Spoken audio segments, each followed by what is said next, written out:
sempat kami diskus dengan Pak Poster, beliau udah pernah datang ke sini, buat kebijakan Pak, satu keluarga, satu sarjana.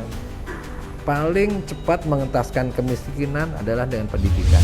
Itu yang saya cermati. Saya menerima pegawai di perusahaan saya, nilai itu saya pakai sebagai patokan Pak. Nilai. Kalau ada Pak Menteri bilang, wah IPK itu nggak ada artinya, dan untuk saya nilai IPK sangat berarti karena waktu dia kuliah dia serius Pak. Kita udah mencintai wanita, gagal ya move on Pak, cari yang lain. Bisnis kayak gitu, gagal ya move on, cari yang lain.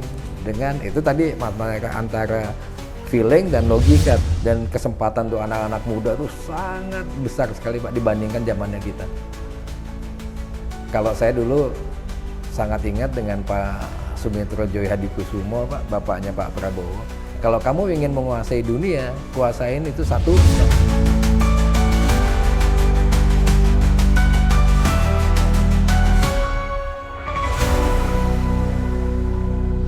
Bicara cerdas pasti ada solusi. Kita saat ini berada di gedung yang saya belum pernah datangi. Akan tetapi penuh dengan fasilitas, penuh dengan kelengkapannya. Untuk apa? Untuk membuat dan menjadikan kita orang-orang pintar. Dengan siapa diskusi kita pada kesempatan hari ini adalah dengan Bapak Ismoyo. Selamat pagi, terima kasih nih. Sangat bahagia, sangat bangga didatengin tim dari Bapak. Mudah-mudahan apa yang kita diskusikan, yang kita obrolkan Pak ya, lebih santai ya, bisa bermanfaat untuk kita semua, untuk masyarakat di sekitar kita. Amin Pak, Ya. amin. Kita baru kenal 2 menit.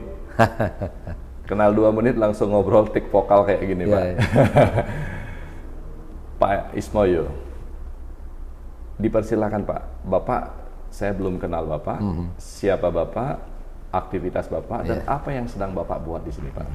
Terima kasih. Selamat pagi, salam kenal semuanya. Saya Ismoyo S. Sumarlan. Saya dikasih amanah untuk jadi Rektor Institut Teknologi dan Bisnis Muhammadiyah Bali, yang mudah-mudahan dalam waktu dekat ini Agustus 2025 izin operasional ITBM Bali, kita sebut seperti itu Pak, jadi Universitas ITBM Bali. ITBM Bali, Ya. singkatan dari Institut Teknologi dan Bisnis Muhammadiyah Bali. Institut Teknologi Bisnis dan Muhammadiyah Bali. Ya. Oke. Jadi dalam waktu dekat ini, mudah-mudahan bulan depan Agustus itu sudah izin keluar untuk rubah bentuk menjadi universitas. Jadi Bali International Management University. Bali International Management University. Dan kita pesan dari pemimpin Muhammadiyah di Indonesia, petinggi-petinggi Muhammadiyah, bahwa kampus ini adalah inklusif Pak. Jadi kita tidak mengedepankan tentang agama, suku, dan ras, tapi kita inklusif. Jadi ada dosennya yang non-muslim, mahasiswa yang non-muslim, sama dengan Universitas Muhammadiyah di Sorong yang 70% mahasiswanya adalah non-muslim. 70% mahasiswanya Muhammadiyah di Sorong itu non-muslim, termasuk di Kupang dan sebagainya. Dan Muhammadiyah ini sudah berdiri lebih dari 100 tahun. Konsennya adalah memang di pendidikan dan kesehatan. Jadi ada 167 perguruan tinggi Muhammadiyah yang ada di se-Indonesia dan di Malaysia. Dan juga ada college kita di Melbourne, di Australia, dan dalam waktu dekat akan juga buka di Sydney. Dan ternyata bukan hanya di Indonesia, di luar tuh setelah kita buka di Melbourne, Australian government invite us to open di college di Sydney. Termasuk juga yang di Malaysia, mereka sangat welcome, dan mudah-mudahan akan buka di negara lain. Jadi kita menunjukkan bahwa pendidikan di Indonesia bukan jago kandang aja, kita juga bisa membuka kampus-kampus di tempat lain. Dan saat ini memang banyak sekali kampus-kampus luar yang membuka di Indonesia. Malah kita sebaliknya, kita Indonesia membuka kampus di luar. Jadi itu betul perkenalan. Jadi saat ini sebenarnya kita belum secara legal belum boleh menyebutkan BIM karena memang izinnya operasional baru akan keluar di bulan depan. Jadi nanti nama BIM Bali International Management atau nanti ada Bali International. Kalau izin yang kita ini kan adalah pakai tokohnya Muhammadiyah Pak, Bali International Mas Mansur ini ya. Tapi masih kita bahas nama yang akan kita pakai, apakah nanti malah jadi Bali International Muhammadiyah atau Bali International Mas Mansur atau nanti malah yang nasional Bali International Management. Kita tunggu nanti izin keluarnya dari pemerintah seperti apa. Tapi apapun namanya, bahwa kami di sini inklusif dan kita tadi sempat kita diskusi ya Pak, kita memberikan beasiswa yang cukup banyak di kampus kami karena kita bekerja sama dengan pemerintah, sudah dikasih juga kuota untuk kami dan juga dari partner kita dengan perusahaan-perusahaan yang bekerja sama dengan kita. Salah satu andalan kita adalah KIK Pak, Kuliah Ikatan Kerja. Kuliah Ikatan Kerja. Jadi dijamin mahasiswa yang kuliah di tempat kita dengan term on condition itu kita kasih pekerjaan langsung. Dan sudah banyak Pak mahasiswa-mahasiswa ITBM yang semester 6 itu udah mulai kerja, bahkan sudah punya bisnis. Jadi yang angkatan pertama itu udah hampir semuanya udah punya bisnis. Bukan hanya kerja tapi punya bisnis. Dan itu yang di Bali Pak? Di Bali. Jadi mungkin nanti Bapak saya ajak, salah satu mahasiswa kami sudah punya buka kafe dan itu kami pakai sebagai laboratorium mahasiswa how to open the business, how to create the business. Dengan investasi misalnya 60 juta bisa balik modal dalam waktu 6 bulan Bapak. Itu udah kita siapkan. Jadi di kampus kami bukan hanya teori aja, bukan hanya omon-omon, tapi kita tunjukkan bahwa if you join with us, you can create your own business. Jadi dan kita dampingin, kita mentorin betul-betul dari A sampai Z-nya Pak. Itu ininya. Didampingi untuk memulai bisnis Pak? Dampingi untuk memulai bisnis. Sampai pelaksanaan operasional? Sampai pelaksanaan operasional. Wow. Jadi ini pertama kali mungkin saya dengar nih Pak. Sekolah mau mendampingi siswanya untuk berbisnis dan menjalankan bisnis tersebut. Sekarang ini Pak, ini cukup menarik Pak ya, ada di Bali yang notabene bisnis Indonesia manajemen lah saya bicara, nanti apapun itu keluar izinnya Pak. Dan ternyata Muhammadiyah ini adalah konsen di pendidikan sudah ada 100 tahun lebih lah, 112 tahun. Dengan jumlah universitasnya Pak? 167 universitas, saya rasa ini sangat banyak sekali Pak ya. Nah sekarang saya ingin tahu Pak, apa saja yang diajarkan siswa-siswa baru di sini nih Pak, atas pelaksanaan bisnis ini? Jadi ya tadi saya sampaikan, kita menyiapkan mereka itu punya their own business Pak. Jadi banyak konsepnya, kita banyak dosen-dosen itu yang mempunyai backgroundnya pengusaha. Termasuk di BIM ini kita bekerja sama dengan perusahaan namanya Hasnur Group yang ada di Kalimantan Selatan yang membackup kita untuk bekerja sama untuk menyiapkan mahasiswa-mahasiswi kita yang mempunyai mindset yang berbeda. Jadi maksud berbeda itu apa Pak? Jadi bukan hanya dia mencari pekerjaan, tapi how to create, menciptakan pekerjaan. Jadi yang tadi saya contohkan, ada mahasiswa kami yang kita mentorin untuk dia punya bisnis, dia sendiri sekarang sudah mempunyai staf pegawai 4 Pak. Dan konsep kami itu bagaimana dia mempunyai dampak sosial yang lebih. Mohon izin bahwa yang dipekerjakan itu adalah ibu-ibu janda, single parent yang mohon maaf meninggal oleh suaminya waktu zaman COVID. Jadi ada 2 mereka yang kita pekerjakan di sana. Jadi untuk ada tambahan, Pak. Ada tambahan untuk mereka bisa menghidupi anaknya. Ada anaknya 1, sekolahnya bisa diinikan dengan mereka. Jadi si mahasiswa dengan salah satu mahasiswa lagi jadi barista di depan dengan jadi kasir, yang di belakang yang cooknya adalah ibu-ibu. Jadi saya bilang ke teman-teman anak-anak mahasiswa, bukan hanya kamu jadi pengusaha, tapi bagaimana jadi pengusaha yang punya jiwa sosial, berdampak sosial. Dulu salah satu contoh yang saya angkat itu adalah Gojek, Pak. Bagaimana dia berbisnis tapi mempunyai dampak sosial yang sangat besar dengan bisa menampung jutaan driver yang dulunya pekerjaannya nggak punya, jadi di pangkalan ojek aja yang mungkin penghasilannya 1 juta 2 juta, sekarang Gojek itu bisa 5 juta 6 juta, di luar sekarang diskusi yang lain ya. Tapi saya menciptakan betul-betul social planner, Pak. Jadi pengusaha-pengusaha yang punya jiwa sosial, punya dampak sosial. Pengusaha-pengusaha yang punya jiwa sosial Jiwa dan sosial. dampak sosial.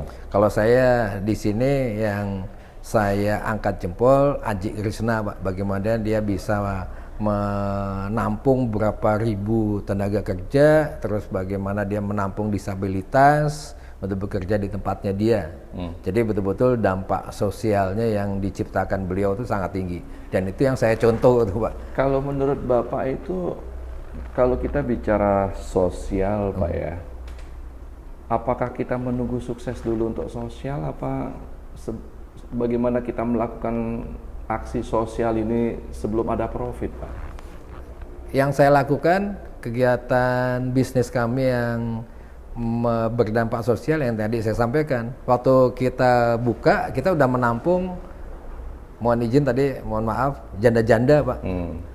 Jadi ya sama-sama dengan mereka kita bilang bahwa saya mempekerjakan kalian, mengajak kalian kerja untuk berdampak sosial.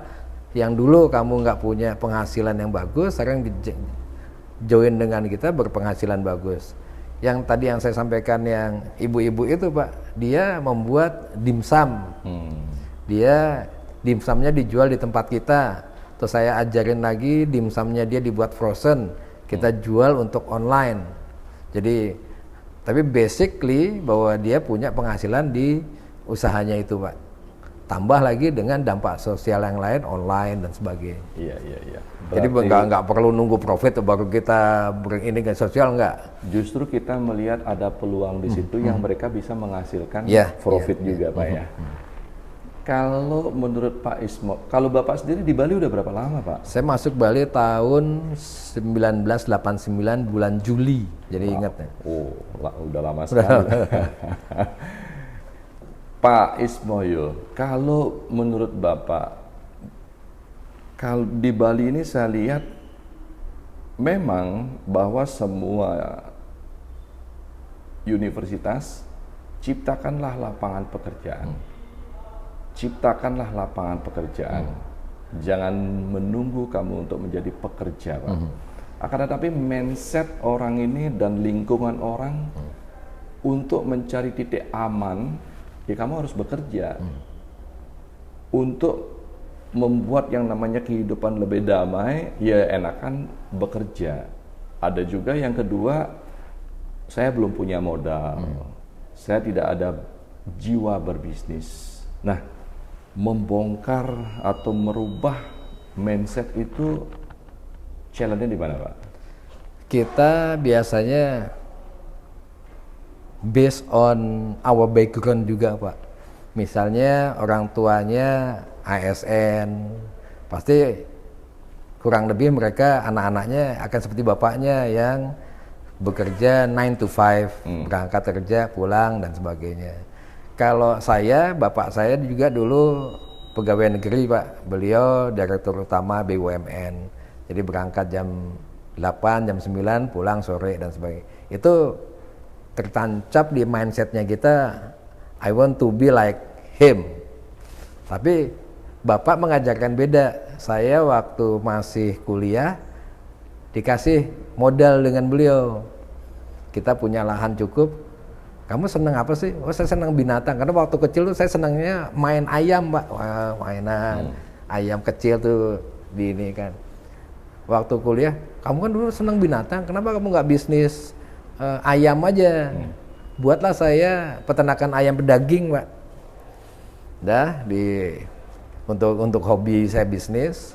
Tapi tadi balik lagi, Pak. Setelah saya lulus, saya punya pola sendiri bahwa saya ingin bekerja dulu kurang lebih 5-10 tahun untuk saya punya pola manajemen yang bagus. Makanya waktu saya kerja, saya masuk di perusahaan internasional. Karena saya beranggapan bahwa perusahaan internasional. Berarti dari Bapak tadi udah cita-cita pengen menjadi pengusaha? Iya. Tapi balik lagi, Pak. Mentalitasnya saya tanda petik banci nih. Bekerja. Ya, banci itu dalam artian saya maunya safety player, Pak. Jadi saya mungkin next kita akan diskusi bagaimana kita mengelola rumah tangga, manajemen rumah tangga dan manajemen keuangan rumah tangga. Kalau tadi kita balik lagi tentang bagaimana saya dengan istri waktu kita mulai berumah tangga, saya tanya ke dia karena dia sudah mulai bisnis juga. Untuk ke depan ini 5 tahun 10 tahun ke depan gimana pola manajemen rumah tangga kita. Terus kita putuskan dia yang berbisnis, saya yang jadi profesional. Saya dulu GM termuda se-Bali, Pak. Saya usia 29 tahun, saya udah jadi GM hotel bintang 3 yang sekarang Pullman, dulu namanya Bali Intan Cottage. Setelah 10 tahun udah itu saya bisnis ini ya. Tapi dalam awal untuk membangun keluarga yang sehat, istri saya berbisnis, saya profesional. Semua kos atau biaya rumah tangga yang nanggung suami, Pak. Saya yang menanggung penghasilan istri adalah untuk saving kita. Untuk investasi ke depan, dan itu berjalan 25 tahun kita sudah nggak punya hutang, dan sekarang di masa the end of my life kita bisa punya investasi, saya punya saving, dan kita hitung bahwa kalau misalnya saya nggak punya penghasilan per hari ini, saya masih bisa hidup 20 tahun lagi, Pak. Jadi betul-betul dalam hidup kami, dalam hidup saya, dalam hidup bagaimana menjalankan operasional, bagaimana kita menjalankan kegiatan apapun juga, itu semuanya harus direncanakan. Sesuatu yang direncanakan aja belum tentu berhasil, apalagi nggak direncanakan. Jadi success by design, Pak, bukan success by accident. Sukses by design, tapi bukan sukses by accident.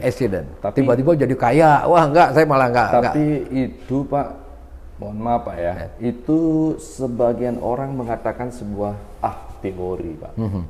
Maksud saya gini, Pak. Tapi tadi ada kata-kata menarik yang saya dengar. Uang yang Bapak hasilkan adalah kita pakai sebagai operasional rumah tangga. Uang dihasilkan istri adalah sebagai investasi untuk masa depan.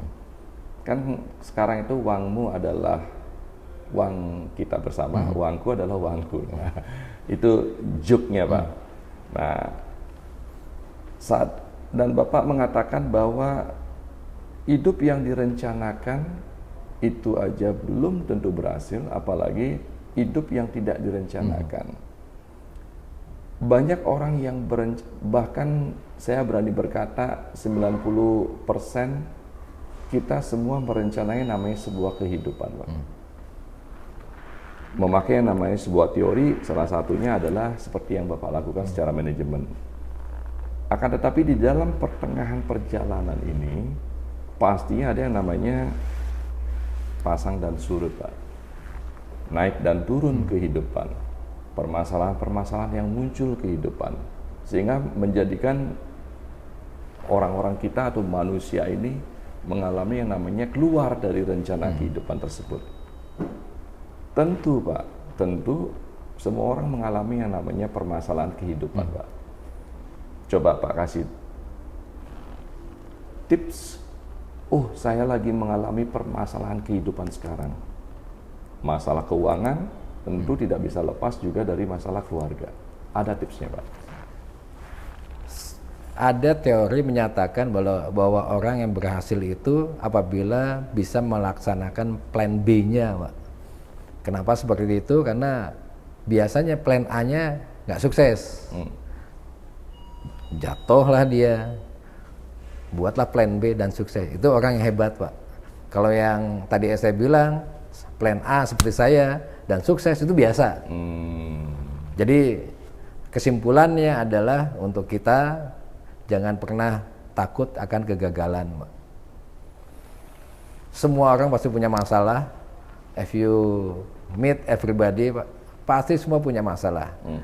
Kalau misalnya kita ngomongin masalah kita, mereka mungkin masanya lebih berat daripada kita. Jadi jangan pernah kita ceritakan masalahnya kita, karena orang lain mungkin jauh lebih berat masalahnya dengan kita. Saya pernah lihat film yang sangat menarik, bahwa dia itu rambutnya kurang bagus dan digundul. Wah, dia ada emosi, apa sih rambut saya kok kurang bagus, dan dia ketemu dengan penderita kanker yang rambutnya digundul, rontok dan gundul, dan dia baru tahu, wah ternyata saya punya rambut yang sangat bagus. Kenapa saya harus malu dibandingkan yang tidak betul-betul nggak punya rambut gitu. Jadi jalanin hidup, enjoy your life. Life is beautiful, Pak. Hidup itu indah. Yang suka membuat tidak indah ya kita sendiri, Pak. Salah satunya tadi yang saya sampaikan bahwa 25 tahun ini hidup saya tidak punya hutang, Pak. Orang bilang nggak bisa, kita mau beli rumah seperti apa? Saya punya penelitian kecil-kecilan, Pak. Mindset orang di Indonesia itu gaji 5 juta cukup, Pak. Ini teori, Pak, dan prakteknya sama. Gaji 5 juta cukup, 15 juta habis, 25 juta hutang, 50 juta nyolong, Pak. Kita bisa lihat di sekitar kita sekarang, bagaimana orang korupsi sampai triliunan, di rumahnya ada emas dan sebagainya. Betul, Pak. Mindset apa, Pak? Apakah kita mau bilang bahwa mereka kurang? Mereka kurang, enggak. Itu yang saya alami, yang tadi saya bilang bahwa saya tidak punya hutang 25 tahun. Kita mau beli mobil ya sesuai dengan kebutuhan kita. Kalau misalnya saya mau gaya-gayaan, bisa aja saya mau beli mobil yang 2 miliar, 3 miliar, 5 miliar dengan cicilan 25 juta untuk saya masih mampu, tapi nggak akan kami lakukan. Jadi waktu istri ganti mobil Toyota Yaris yang itu, suatu sekali waktu kita pengen, yuk beli Range Rover Evoque yuk, yang harganya sekian.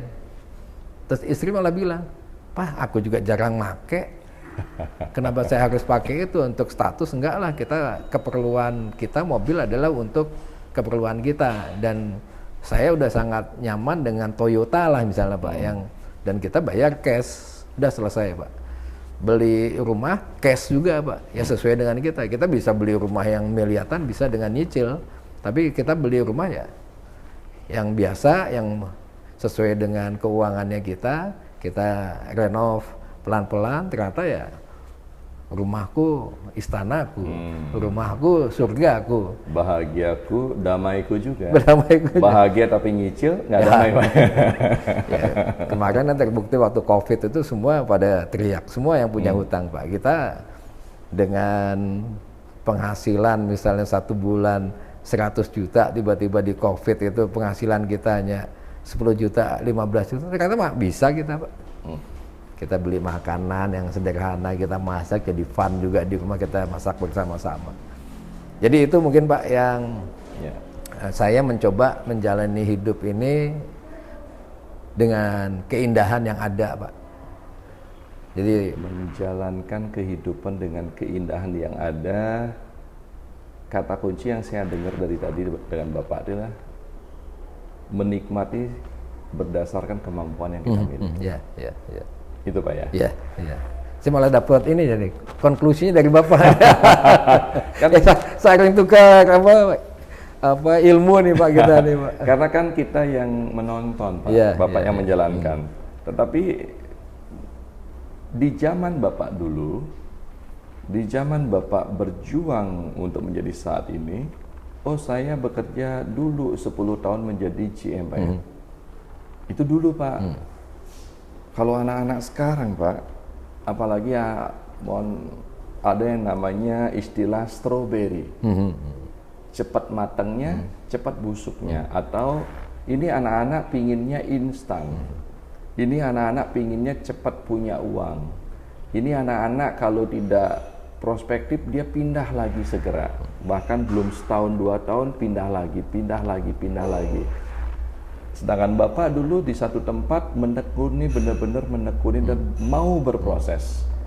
Nah, tanggapan Bapak terhadap anak-anak di zaman sekarang yang begitu cepatnya berpindah dan begitu cepatnya bosan dan begitu cepatnya pingin sampai, sehingga menimbulkan kadang-kadang stres kepada anak itu Pak. Tanggapan Bapak gimana Pak?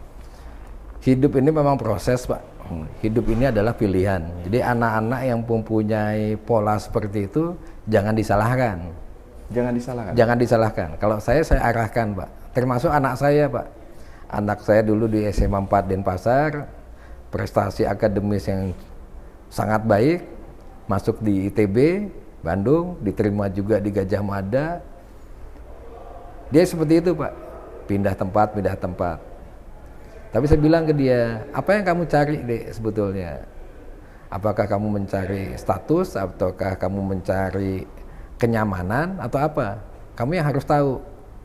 Dia bilang, Pak saya pindah-pindah ini untuk mencari pengalaman sebanyak-banyaknya. Dan dia juga target seperti saya Pak, setelah 5 tahun atau 10 tahun dia harus punya bisnis. Makanya dia masuk ke perusahaan-perusahaan yang internasional. Sama konsepnya. Jadi kepindahan-kepindahannya mereka, kebosanan mereka kita harus tahu. Jadi bukan hanya dari luar, ngapain lu pindah setahun 2 tahun. Yang harus kita tanyai ke dia, kenapa kamu pindah? Oh bosan, tekanan. Nah, dengan kebosanan, dengan pressure yang tinggi terus dia pindah, itu yang harus kita obatin Pak. Jadi kayak dokter ada diagnosa dulu. Jadi tidak sama semuanya. Karena yang tadi Bapak sampaikan itu ke anak saya, dia pindah-pindah 4 tahun udah 2 kali pindah. Itu ininya dia. Tapi ternyata enggak Pak, saya ingin mencari pengalaman hidupnya di sana. Pengalaman hidup, pengalaman belajar sehingga dia bisa menambah pengetahuannya dia di sana. Itu yang kita lihat Pak ya. Mungkin yang masing-masing anak-anak muda beda-beda. Ada yang males, ada. Itu yang harus kita betulkan. Kita diagnosa, kita kasih obat. Harusnya kamu seperti ini. Tidak ada salahnya pindah-pindah. Nggak ada salahnya yang pindah-pindah. pasti memiliki tujuan yang jelas. Ya, betul. Ya, memiliki alasan yang jelas Pak ya. Ya.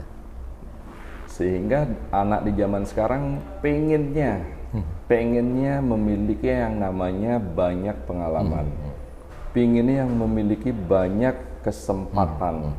Bahkan memang kesempatan sekarang lebih banyak dari dulu Pak. Akan tetapi Pak, ada yang namanya kata-kata, ketekunan itu adalah sebuah proses. Kalau kita mau belajar tekunilah satu hal sehingga dirimu menjadi seorang ahli di situ. Karena kalau kamu tidak menekuni itu, kapan kamu menjadi ahlinya katanya? Sebentar-sebentar pindah. Nah, bagaimana dengan kata ketekunan itu Pak? Salah satu kunci keberhasilan adalah ketekunan Pak. Kalau saya bilang ke anak saya, dia mau ikut lomba melukis, saya analogikan, Dek, kamu lihat gak, kamu kan senang sepak bola. Bagaimana Ronaldo, Messi itu menjadi orang hebat, dia tekun. Dan dia mempersiapkan. Waktu mau pertandingan Piala Champion, dia bisa latihan 1 hari 8 jam, 9 jam. Kamu besok mau ikut lomba lukis, ikutin tuh polanya dia. Belajar seperti itu. Itu dalam konteks yang kecil. Saya bilang ke dia, ke anak-anak, kalau kamu menjadi sukses, ya kamu harus tekun. Dan ketekunan itu ya harus dengan penuh semangat. Saya mengajari anak-anak juga, kita orang tua, ayah ini jadi role modelnya anak-anak nih. Saya bilang, bapak saya sebagai direktur utama BUMN pesan ke saya, kamu waktu jadi anak bapak dalam rumah tangga di bapak gimana? Kamu happy nggak? Saya bilang happy sekali pak. Saya sekolah nggak ada masalah, saya bisa jalan-jalan kemana-mana, keluar negeri bahkan. Saya bisa menikmati hidup saya, masa muda saya dengan senang olahraga dan sebagainya. Instruksi dari bapak saya, kamu hidup setelah kamu nikah, setelah kamu keluar dari keluarga saya, bapak bilang, kamu harus lebih baik daripada hidup kamu sekarang. Dulu di rumah bapak udah ngasih mobil, kamu besok harus bisa punya mobil lebih dari yang kamu punya. Rumah harus lebih bagus dari ini secara materi pak ya. Itu memberi semangat untuk saya bagaimana saya bisa lebih bagus dari ayah saya. Saya bilang ke anak saya sekarang, anak-anak saya udah lepas juga waktu mereka nikah dan sebagainya. Ini ada pesan dari kakek yang ke papa dulu. Kalau kamu dianggap sukses secara duniawi adalah bagaimana kamu bisa hidup lebih nyaman, lebih enak daripada waktu kamu hidup dengan papa. Itu duniawinya. Untuk yang spiritual, saya bilang, bagaimana kamu bisa membahagiakan papa dan mama. Kami di Muslim, saya bilang ke anak-anak, jadilah kamu anak yang soleh dan solehah. Itu target utamanya. Kalau kamu nanti kaya, kamu pinter dan sebagainya, itu bonus untuk papa. Karena saya lihat pengalaman banyak teman-teman yang anak-anaknya sukses, bapaknya sakit aja dia nggak datang, pak. Atau bapaknya sedang apa, dia, waduh sibuk lah macam-macam. Tidak hadir. Tidak hadir waktu dalam kondisi bapak ibunya memerlukan. Ya. Itu papa dan mama nggak mau, bukannya papa dan mama minta balas budi kamu. Tapi kamu akan mengalami nanti waktu kamu sudah tua, kamu diperlakukan seperti itu oleh anak kamu akan merasakan. Itu Pak Yeah. Yang tadi saya bilang bahwa life is beautiful, Pak. Yang membuat kita nggak beautiful kan kita sendiri. Ini Pak, ini yang membuat tidak beautiful Pak. Karena kalau di zamannya Bapak, hidup berbisnis, berusaha adalah karena kesempatan itu ada. Oh, kesempatan itu ada saat ini, suka nggak suka saya jalankan. Akan tetapi di anak zaman sekarang Pak, katanya itu beda lagi. Oh, itu bukan fashion saya. Itu bukan saya. Itu bukan bidang saya. Kalau zamannya Bapak, entah itu bidangnya Bapak, entah itu bukan fashionnya Bapak, atau entah itu bukan keahliannya Bapak. Saya melihat di zamannya Bapak ini, oh kesempatan itu ada di saya sekarang. Saya akan berusaha untuk menjadikan ini fashion saya akan berusaha untuk ini menjadi bidang saya, dan saya akan berusaha ini untuk menjalankan ini. Karena kesempatan itu muncul Pak. Nah, sekarang perbedaan pandangan antara ini kesempatan atau ini fashion Pak. Karena anak zaman sekarang ini bukan fashion saya katanya. Itu gimana Pak? Enggak, kalau saya Pak, saya melihat di rumah tangga kami, mungkin adik yang senang di film, di foto dan sebagainya, itu passionnya dia ya seperti itu. Kita arahkan Pak. Waktu anak saya SMP, di SMP 1 Denpasar, saya sudah mempersiapkan Pak. Kamu ini mau jadi apa? Salah satunya bukan masalah dia ingin dan tidak ingin Pak. Kita ilmiah, kita aja tes bakat Pak. Bahwa si anak ini bakatnya di apa? Jadi ternyata dia bakatnya memang di seni.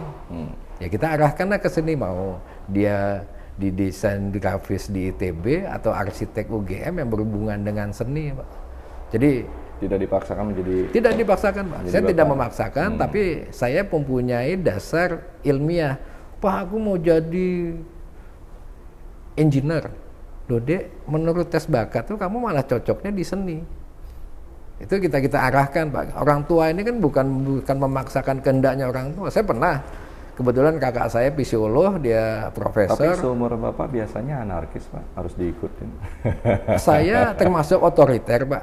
Tapi punya logik dan punya backup yang ilmiah.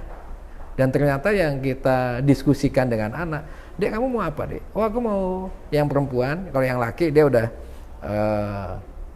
waktu di SMP kita tes bakat, memang dia paling cocok di yang ada berhubungan dengan seni, karena keluarga kami turunan seniman topnya Indonesia lah, Pak. Jadi waktu anak itu milih seni, ya memang udah sesuai dengan tes bakatnya dia, dan astungkara alhamdulillah sukses, Pak, sekarang, Pak, kondisinya. Terus anak yang kedua, adik gimana? Aku mau sekolah fashion, karena mamahnya fashion designer, Pak, dan ternyata cocok juga. Terus yang adik-adiknya ini, Pak, aku mau bisnis. Kamu mau bisnis apa? Kamu yang seneng, ya tadi Bapak, passionnya kamu apa? Oh, aku pengen punya kafe, Pak. Ya oke, Bapak siapin kafe. Kafe itu kamu harus punya basic. Kamu basicnya di cook atau barista atau apa? Oh, aku di kopi, Pak, di barista. Saya sekolahkan, Pak. Jadi kita kasih tempat untuk dia pelatihan selama setahun untuk barista. Setelah dia punya ilmu barista, kita buatkan kafe, jalan, dan happy, Pak, menjalaninya happy. Termasuk anak saya yang saya sekolahkan di sekolah mode di S-Mod, dia bisa bekerja dari pagi sampai pagi, karena memang passionnya di situ. Wah, senang dan sebagainya.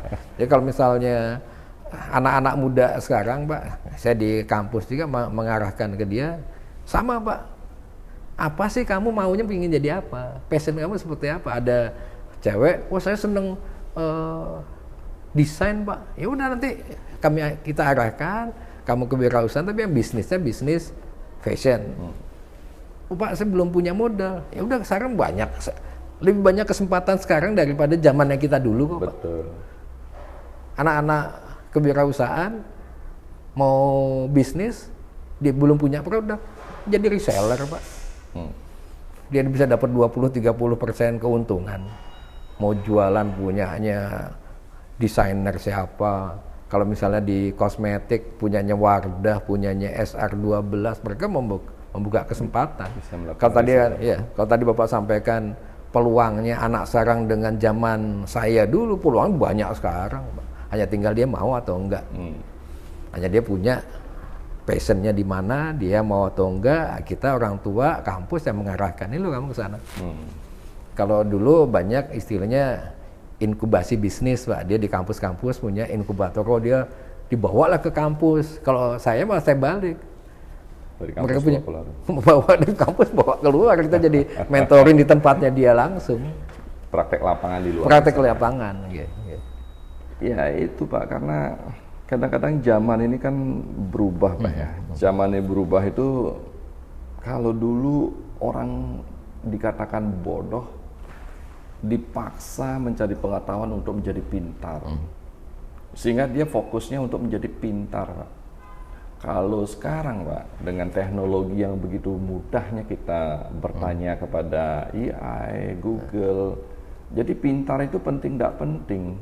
Kadang-kadang kita kalau tidak tahu ya udah tanya aja udah anak-anak itu, Pak. Sehingga dengan teori yang dalam kita menentukan yang namanya keputusan hidup, atau kita menentukan yang namanya keputusan berbisnis, atau kita menentukan yang namanya keputusan atas masa depan, itu katanya bukan ditanya pada otak kita, Pak, tapi ditanyalah kepada feel kita, hati kita, feeling kita, Pak. 70% kehidupan ini dipengaruhi oleh keputusan berdasarkan rasa. Hanya 30, bahkan ada yang mengatakan ekstrim lagi, hanya 15% otak kita untuk memutuskan hidup apa yang mesti kita jalankan, Pak. Nah, di zaman sekarang ini, Pak, anak-anak ini lebih menggunakan keputusan itu berdasarkan otaknya, Pak. Nah, di kampus bagaimana dengan ajaran naluri, hati nurani? Apakah itu diterapkan di sini, Pak? Dengan internasional basicnya ini. Kalau saya, Pak, ini salah satu pertanyaan yang bagus dan akan saya deeply concern, karena biasanya saya melakukan bisnis ini memang feeling, Pak. Tapi feeling yang mempunyai dasar ilmiah. Ya tadi yang saya lakukan, Pak, semuanya itu berdasarkan perencanaan yang bagus. Jadi visibility study-nya saya siapkan, Pak. Logo seperti apa, company color seperti apa, strateginya seperti apa. Pengalaman saya berbisnis 35 tahun, 36 tahun. Budget yang saya buat, tingkat kesalahannya atau ketidakpencapaiannya tidak pernah lebih dari 1 digit, Pak. Kekurangannya tidak pernah lebih dari 1 digit, kelebihannya juga enggak. Maksudnya adalah bahwa sesuatu yang saya rencanakan tuh betul-betul mendekati real, Pak. Jadi yang tadi Bapak sampaikan, kalau untuk saya apakah itu 15% ataukah itu 50% dengan logika, dengan akal, untuk saya balance, Pak. Bahkan malah saya lebih tinggi pakai otaknya, Pak. Mungkin feeling, waduh saya cocoknya ini. Jadi bukan dibenturkan antara feeling dengan otak. Tapi pertama bisnis itu berdasarkan feeling. Wah, aku cocoknya apa nih? Mungkin 90% berdasarkan feeling, Pak. Cocoknya apa nih? Tapi waktu dalam pelaksanaan itu saya balik, Pak. Dengan otaknya itu malah mungkin 90%, feelingnya tinggal 10% atau 80-20% lah. Tapi pertama memang pakai feeling, saya cocoknya mau bisnis apa? Ya aku senengnya apa nih, passionnya apa? Memutuskan pakai rasa, menjalankan pakai. Ya. Banyak saya belajar dari Bapak. Tapi kesimpulannya bagus. Karena kita melihat, Pak. Iya. Kita melihat. Karena ada yang namanya pertanyaan yang kadang-kadang membuat kita bingung dalam hidup ini, dalam berbisnis, Pak. Berbisnis itu profitnya berdasarkan keuntungan ini, berdasarkan keberuntungan, apa berdasarkan logika hitungan, Pak? Ya tadi saya sampaikan, Pak. Kalau saya berdasarkan hitungan, jadi sukses by design. Jadi saya mau bulan ini, Bapak tanya ke saya bulan Agustus. Itu bukan karena Bapak beruntung? Bukan. Sehingga mencapai... Enggak. Kalau saya tidak pernah dalam hitungan profit, itu keberuntungan enggak, Pak. Saya betul-betul by design. Bahwa bulan depan revenue saya akan sekian, GOP saya akan sekian, saya tidak tahu. Jadi partner saya tanya ke saya, janganan bulan Juli, Pak, bulan depannya, Ismoyo, profit kita di bulan depan berapa? Saya udah bisa jawab. Tahun ini kamu berapa? Bisa saya jawab, Pak. Karena saya udah up and down-nya, season-nya di bisnis, di pariwisata kan udah tahu, Pak. Gitu. Oh, saya akan segini, kita akan segini, keuntungannya akan segini. Tiba-tiba saya ingat dengan seorang kiai, Pak. Saya pernah ngobrol sama beliau. Pak, bagaimana caranya melihat masa depan? Karena beliau mampu meramal masa depan. Oh, gampang, Pak. Beliau berkata, gampang sekali, Pak Arta. Melihat masa depan itu paling gampang dalam hidup ini. Loh, itu yang susah, Pak. Bahkan masa depan itu adalah hal yang kita takutkan. Masa lalu adalah kadang-kadang masa yang kita banggakan atau kita sesalkan, Pak. Masa depan itu tidak gampang, Pak Kiai. Pak Arta, itu adalah hal yang paling mudah kita lakukan di dunia ini asal kita tahu, kata beliau. Ternyata ilmunya yang dia sampaikan barusan apa yang Bapak katakan. Masa depan itu adalah apa yang kita lakukan hari ini, kata Iya. beliau. Kita sudah bisa melihat, Pak, masa depan, kata. Kalau hari ini kita tidur, besok masa depan kita tidur, Iya, Pak. iya, Hari ini kita bergerak, masa depan kita akan bergerak. Hari ini kita bahagia, masa depan kita bahagia. Itu masa depan, Pak, mudahnya. Ngapain mesti kita bingung, kata beliau. Saya bengong, Pak. Karena masa depan itu kan dipenuhi dengan perencanaan. Masa depan itu dipenuhi dengan perhitungan. Tetapi ternyata masa depan begitu mudah beliau sampaikan. Dan saya terkesima dengan kata-kata Bapak barusan.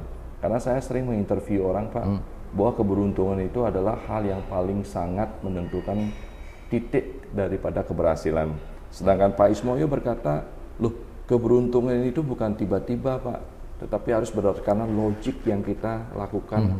Perencanaan Tahapan demi tahapannya, sehingga keberuntungan itu akan muncul di kemudian hari dengan datangnya profit seperti apa yang kita mau.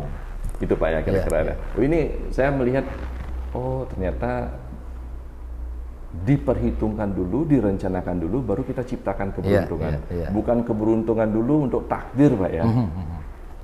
Takdir aja bisa kita rubah, Pak. Jangankan. Ini pandangan yang mesti Iya, kita ini, Pak, sampaikan. Kadang-kadang manusia kan menunggu takdir, Pak. Iya. Menunggu nasib, tapi tidak ngapa-ngapain. Nah, kalau kita melihat Bali secara pendidikan, Pak, menurut Bapak melihat di Bali ini anak-anak mudanya dengan kondisi Bali yang Bapak ketahui, di mana kelebihan dan di mana kekurangannya, Pak? Saya sempat jalan-jalan ke Surabaya. Saya sedang makan di satu warung. Terus saya ngobrol dengan teman saya, dia ngobrol dengan temennya. Karena saya sudah tahu aksennya anak Bali, saya langsung bilang, kamu orang Bali ya? Loh, kok Bapak tahu? Ya suara kamu, aksen kamu orang Bali. Kamu kuliah di sini? Iya, Pak. Di mana? Di ITS. Emang banyak anak Bali yang di ITS? Angkatan ini ada, Pak, 70. Jadi anak Bali lulusan SMA tahun lalu yang masuk di ITS 70, Pak. Bayangkan di UGM ada berapa, Pak? Di UI ada berapa? Di Brawijaya ada berapa? Potensi anak Bali yang cerdas, yang mau maju banyak, Pak. Jadi jangan khawatir. Ya kayak misalnya kita lihat Pak Koster lah sebagai siswa teladannya Singa Bali tahun itu, kuliah di ITB S1, S2, S3, terbukti, Pak. Apa yang kita ragukan dengan anak muda Bali, Pak? Itu yang sekarang malah harus kita siapkan. Bapak mungkin mohon izin bisa mengundang Pak Gubernur, Pak Wali Kota, Bupati. Berapa dana yang disiapkan oleh pemangku kebijakan untuk memberikan beasiswa anak-anak overseas atau untuk pendidikan yang lebih tinggi, mau di lokal, mau di internasional. Karena potensinya bagus, Pak. Dan yang data yang kita temukan bahwa lulusan SMA, SMK yang ada di Bali yang melanjutkan ke perguruan tinggi baru 30%, Pak. Pada targetnya Pak Koster itu 40%, karena dia mengalami bagaimana pendidikan itu bisa meningkatkan harkat hidupnya dia, Pak.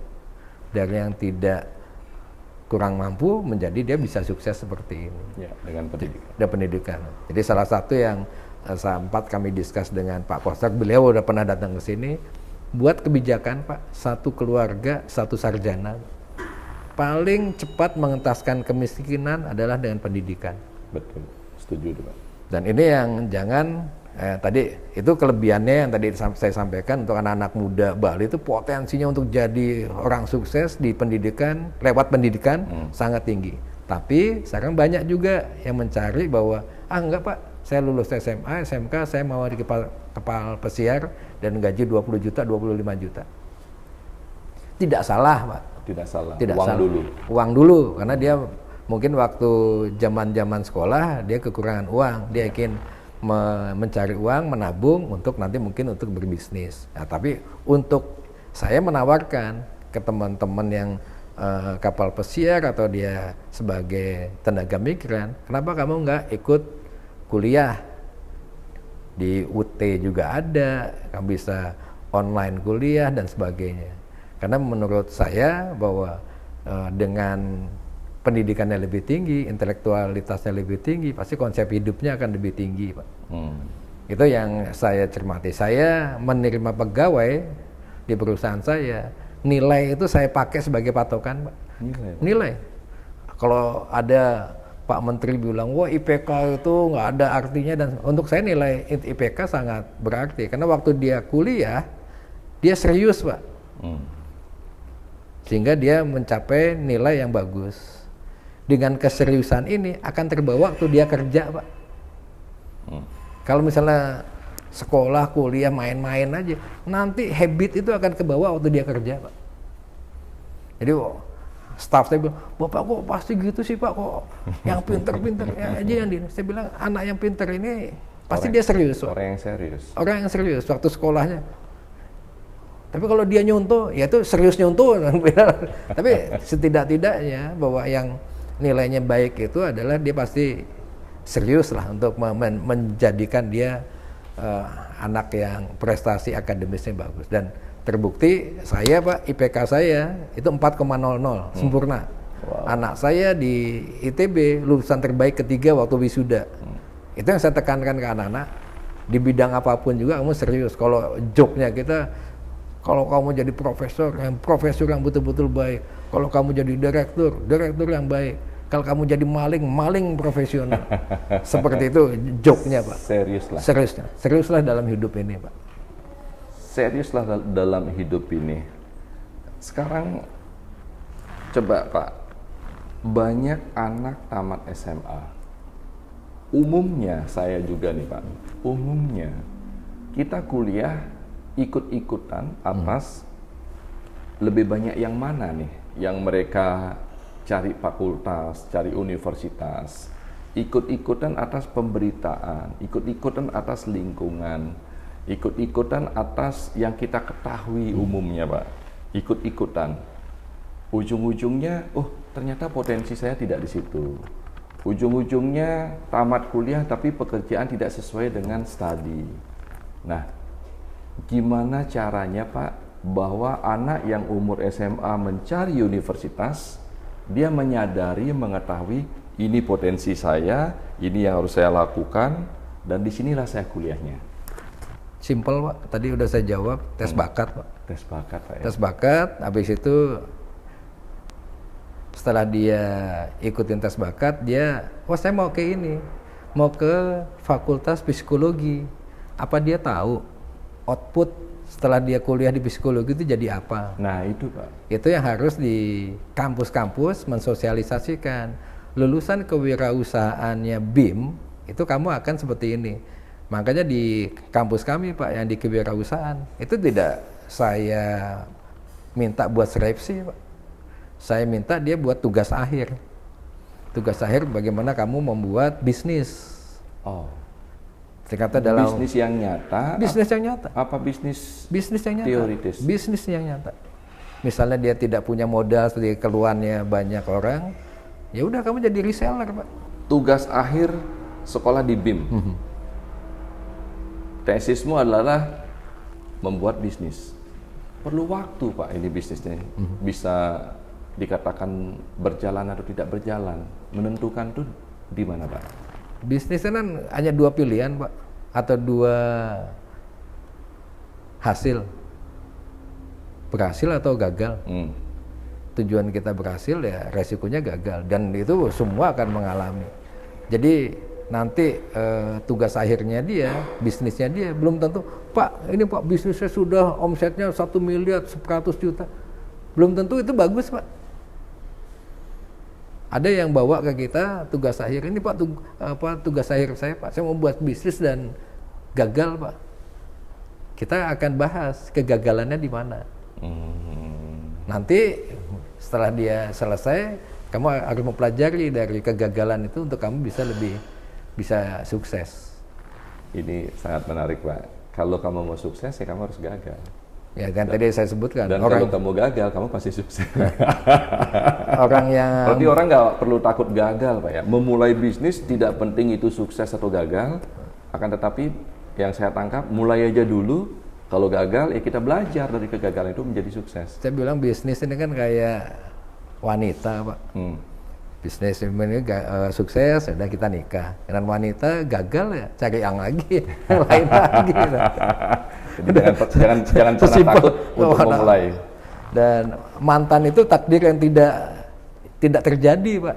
Jadi biasa aja, kegagalan udah. Jadi bisa gagal, sama lah. Kita udah mencintai wanita, gagal ya move on, Pak. Cari yang lain. Bisnis kayak gitu, gagal ya move on, cari yang lain. Dengan itu tadi antara feeling dan logika. Tapi kalau misalnya dengan wanita ini, kalau kita ngomong dengan wanita kan banyak feelingnya nih, Pak. Tapi kalau dengan bisnis yang tadi saya balik dengan otaknya gitu, bagaimana nih supaya nggak gagal lagi. Seorang filsuf Romawi, Pak, berkata bahwa maha guru yang ada di bumi ini atau tujuan yang pasti akan kita tercapai di dunia ini adalah sebuah kegagalan. Manusia yang belum pernah gagal dalam hidup, dia tidak akan mendapatkan pembelajaran yang penting di situ. Makanya manusia itu diberikan kegagalan untuk mendapatkan maha gurunya di situ katanya. Artinya untuk mendapatkan pelajaran yang paling berharga dalam hidupnya dia tuh. Ya, tapi jangan sering gagal lah, capek juga. Jangan sering gagal capek juga. Pak, menarik ngobrol sama Bapak nih, kayaknya ini harus disambung lagi, Pak. Harus disambung lagi kepada yang lebih subjektivitasnya, lebih refocusingnya di mana, Pak. Ini hari ini kita bicara umum dulu, tetapi karena saya meyakini, saya mendengar dan saya melihat isi dari pembicaraan Bapak ini, sengaja saya campur-campur hari ini, Pak, hanya untuk mengetahui pengetahuan umum. Tapi kalau nanti pengetahuan khususnya saya yakin akan lebih menarik, Pak. Sebelum kita akhiri, Pak, apa yang bisa Bapak sampaikan kepada anak-anak muda bahwa gagal, sukses, galau, bingung, bimbang, dan akhirnya memutuskan sesuatu yang dia yakini? Ya bahasa anak muda lah. Ya kamu move on lah. Kamu putus dengan pacar kamu bisa ganti ke yang lain dengan gampangnya. Termasuk dan hidup ini, waktu kamu gagal dalam mencapai suatu keinginan kamu, bukan cita-cita setinggi lagi, keinginan yang dekat-dekat, kamu move on aja.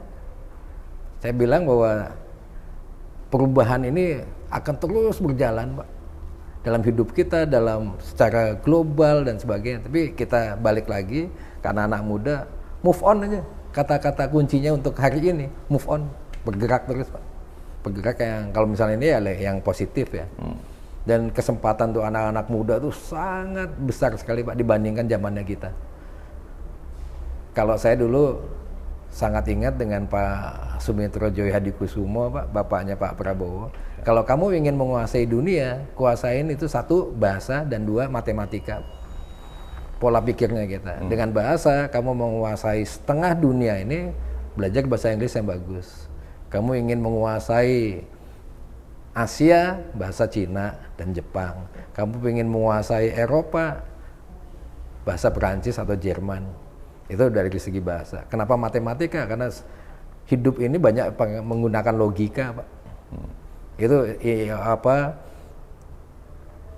nasihat beliau yang saya ingat sampai detik ini, dan itu saya ajarkan ke anak saya.